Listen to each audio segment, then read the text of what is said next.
जातीय जनगणना को लेकर देश में सियासत गरमाई हुई है। इंडिया अलायंस की अगुवाई कर रही कांग्रेस के नेता राहुल गांधी लगातार देश में जातीय जनगणना की मांग कर रहे हैं। लोकसभा में भी उन्होंने इस मुद्दे को गर्मजोशी के साथ उठाया था और कहा था कि जैसे ही हमारी सरकार आएगी हम लोग जातीय जनगणना करवाएंगे। और जब बीजेपी सांसद अनुराग ठाकुर से उनकी जाति पूछी गई, उस पर जमकर हंगामा भी हुआ था। समाजवादी पार्टी के अध्यक्ष अखिलेश यादव भी राहुल गांधी के समर्थन में उतरे थे।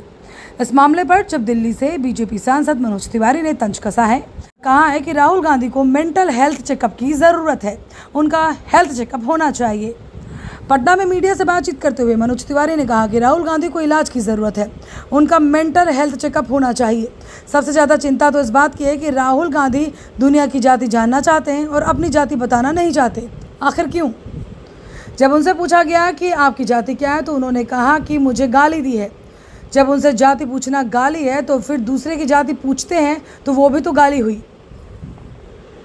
वो सबको गाली देना चाहते हैं और अपने आप को बचाना चाहते हैं। ऐसे में उनका मेंटल हेल्थ चेकअप होना चाहिए। बीजेपी सांसद ने कहा कि देश के हर बच्चे में प्रतिभा है, उसे तराशने की ज़रूरत है। दरअसल राहुल गांधी को सत्ता में रहने की इतनी ज़्यादा आदत हो गई थी कि अब जब सत्ता से निकलने के बाद वे तड़प रहे हैं, जैसे मछली बिना पानी की तड़पती है। तेजस्वी यादव पर भी तिवारी ने हमला बोला। उन्होंने कहा कि तेजस्वी ने वादा किया था कि सरकार आने पर 10 लाख लोगों को नौकरियां देंगे, लेकिन 2 से ढाई साल तक वो सरकार में रहे, 500 लोगों को भी नौकरियां नहीं दे पाए। हालांकि तेजस्वी 17 महीने सरकार में रहे थे। मनोज तिवारी ने कहा कि एनडीए की सरकार में बिहार का लगातार विकास हो रहा है। बिहार की जनता जानती है कि बिहार को किसने आगे बढ़ाया है और किस तरह से बिहार का विकास हो रहा है। केंद्र सरकार ने इस बार बिहार के लिए विशेष पैकेज दिया है।